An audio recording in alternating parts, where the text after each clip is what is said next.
If you are an investor with a property to rent, background checks are a big factor to consider. Here is Lisa Madison, owner of Real Property Management Limitless, to talk about what they do with background checks.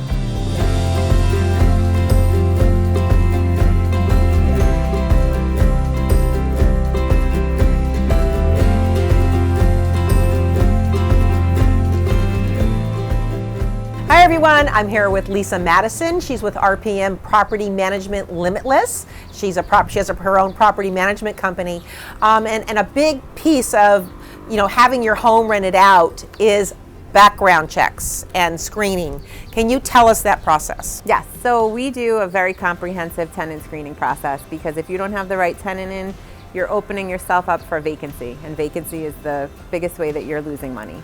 So with extensive screening, and what that means is every resident or potential tenant who is 18 or older has to fill out their own individual application for the property.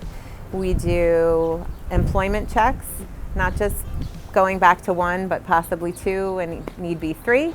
We do credit checks, we do criminal background checks, we do prior landlord checks, so we will go back to your previous landlord, possibly two, possibly three.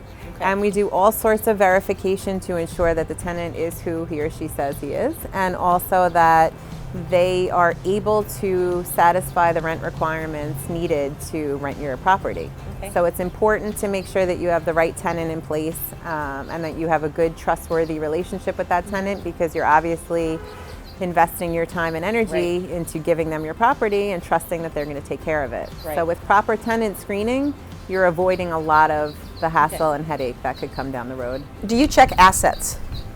Well, we do ask for bank records and statements to prove how much they are able to. It's the debt to asset ratio. So we need to make sure that they can cover what's needed to maintain the property. That's a really important thing, is to make sure they've got that money in their account. Yeah, and actually, a lot of people think it's all solely based on credit. It's not, and there are certain ways to overcome low credit. Right. It just maybe is a greater, deposit that you have to put down, or maybe you have to show 4 months rent instead of 2 or 3 months rent. Right. So there's different ratios, but it's all about having all of the information to make an educated decision when placing a tenant. All right.